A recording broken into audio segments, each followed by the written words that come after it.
Hey guys, so there's been a lot of news recently about Donald Trump running for re-election in 2024, mainly as a result of Donald Trump planning to resume his campaign rallies, his MAGA rallies, in the month of May this year. He is, discussing that with a lot of his top advisors, and I think this definitely does show that Donald Trump is ready to get re-engaged and continue to be a leader in the Republican Party after he's taken a little bit of a hiatus from politics over the last couple of months after losing his re-election bid in 2020. So Donald Trump is reportedly going to be restarting his MAGA rallies, which I think are going to be pretty successful. He is a former president, and a former president that many Republicans really do miss. He is probably the most popular Republican in recent history, and definitely the most popular Republican among the Republican Party at this moment in time. So today I want to take a look at a potential matchup between incumbent President Joe Biden, who would also have to be running for re-election, and Donald Trump, who would be running for re-election in 2024, but of course that would be a second non-consecutive term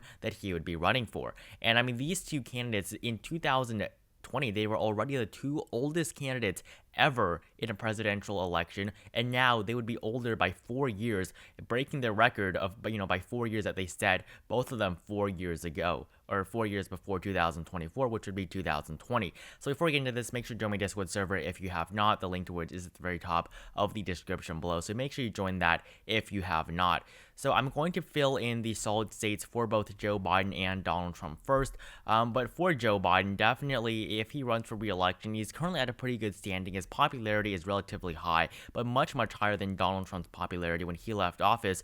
And there are many concerns as to whether or not Joe Biden would be able to do the job if he were to be elected president of the United States. I think he's definitely quenched a lot of those fears because I think he definitely has been very consequential and has been doing a lot over the last couple of months, and has shown that he, can get things done in the White House. So with these solid states filled in for both Joe Biden and Donald Trump, I have Joe Biden up at 190 electoral votes, so Donald Trump only at 68 electoral votes. And as of right now, for Donald Trump's chances of winning the 2024 Republican nomination here, Donald Trump is currently at 21 cents per share, still under Ron DeSantis, who is currently actually the front runner for the GOP nomination, which I do think is pretty surprising. But for Ron DeSantis, he's not going to win the nomination if Donald Trump runs. This is basically whether or not Donald Trump will be running for the GOP nomination in 2024. If Trump runs, there's really no question about it. Donald Trump is going to win the GOP nomination if he runs for it. He's going to have challengers, but he will run. Even Nikki Haley, who is probably the most anti-Trump candidate on this list here, Nikki Haley, who has a third highest chance of winning, she has said that if Donald Trump runs for re-election in 2024, Nikki Haley will not challenge him because, it would be dumb for her to, because she is not going to defeat Donald Trump, nor is Ron DeSantis. Even though Ron DeSantis is very popular and one of the most popular governors in the country, it doesn't matter. He is still not Donald Trump. Donald Trump will still win the GOP nomination if he wants it. It's really just another matter of fact of whether or not he will actually run for it in 4 years. So for Joe Biden, this puts him up at a very good, starting point with his solid states. But for Donald Trump, there are of course very many likely states that he's definitely going to win. And I forgot to add in Utah, so it's actually going to be 74 electoral votes for Donald Trump. As for the likely states, I have Montana, Kansas, Missouri, the 1st District of Nebraska, Mississippi, South Carolina, and Indiana. So all of these states, they were barely solid margins for Donald Trump in 2020, and I don't expect them to do better. I mean, incumbents just in general, they do much better in their second election. Not much better sometimes, but definitely better.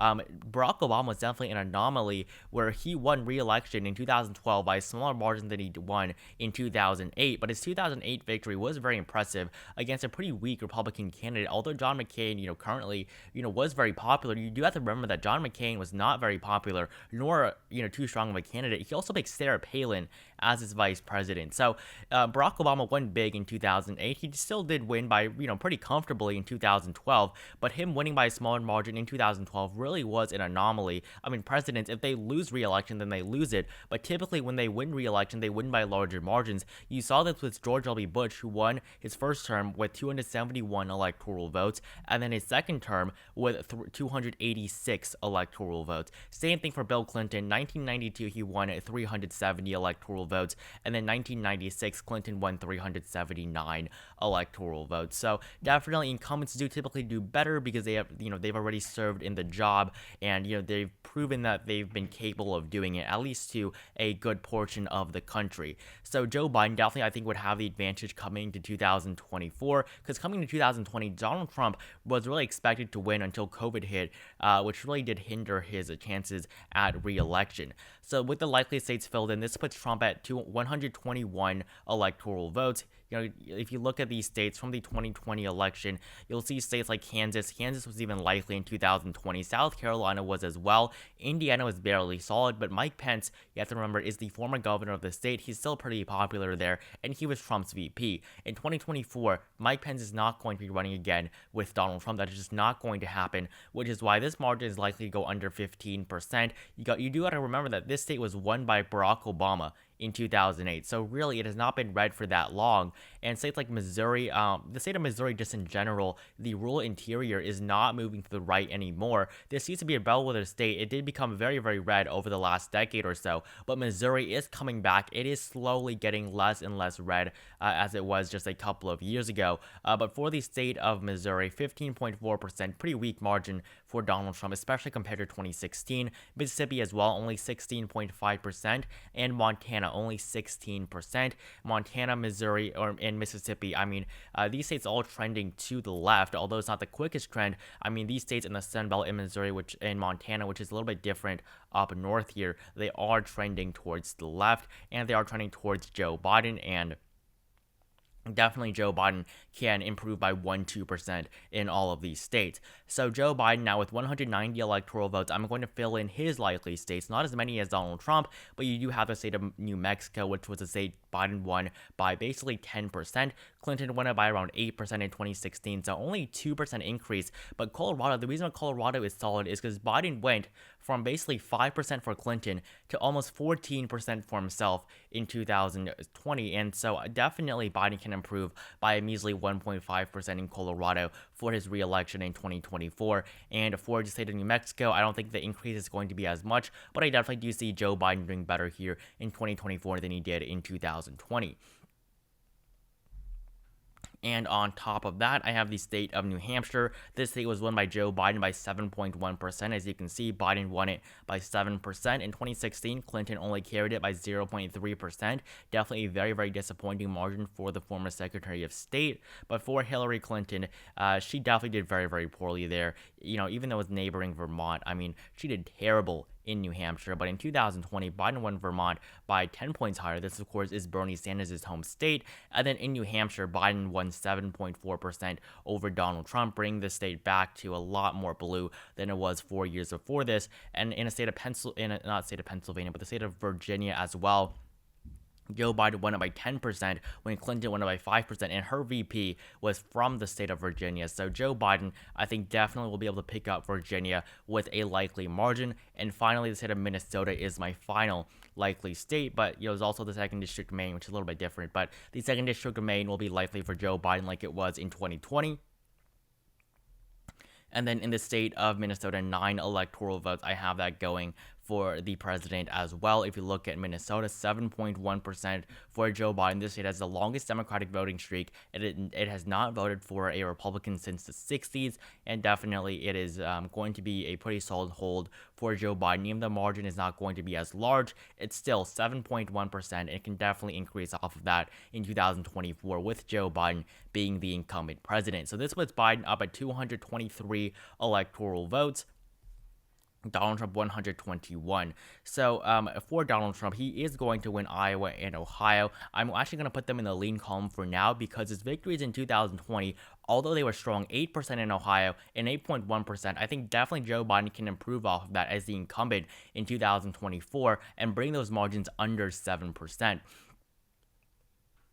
It would not take too much for Joe Biden to get Trump's margin under 7, and I think it's definitely doable for him in 4 years, and I think that realistically, these states are not going to get that much redder. Donald Trump is definitely the peak redness, I guess, for these states. I mean, they voted by huge margins for Donald Trump in 2016, still around the same margin in 2020, but it is expected to decrease in both of these states. This puts Trump at 144 electoral votes, but its big state is now coming, the state of Texas, 41 electoral votes. I have put in the lean column for Donald Trump. Although this state really has not been the best for Trump, I mean, he has done horribly in Texas over the last 4 years. In 2016, he won Texas by 9%, but 4 years prior, Mitt Romney won Texas by 16%, and then this time in 2020, Trump won Texas by just 5.6%, another decrease, went from 9% to 5.6%. That is a decrease of 3.4% just over the last 4 years from 2016 to 2020. And although, if you did apply that math, Donald Trump would pretty much go under that 2% margin for 2024, but I don't think it will go that fast. I do think that Donald Trump will probably be able to hold on to Texas with a lean margin. It might be tilt, but I don't see Biden winning Texas. Lean is a maybe, but tilt I think is a little bit more unlikely for Donald Trump in 2024. So I'm going to put Texas in the lean column for now. And the other lean state I have on this map is Alaska. It's 3 electoral votes. Alaska is getting closer and closer. And, most Alaskans are very independent. And for Donald Trump, I mean, he is trying to challenge Lisa Murkowski, who is very popular and pretty independent in the state of Alaska, even though Murkowski is technically a Republican. For Donald Trump to do that, I don't think it's very smart. Nor do I think it's going to help his image in the state. He definitely has, not done well here as well either. I mean, just like Texas, in 2008, John McCain won Alaska by 21.5%. Even John McCain won it by a huge margin. 2012, Romney wins it by 14. And then 2016, Trump does all right, wins it by 14. But in 2020, Donald Trump wins it by just 10%, which is pretty much an all-time low for Alaska in the 21st century and a pretty big low point for the Republicans in a very, very long time.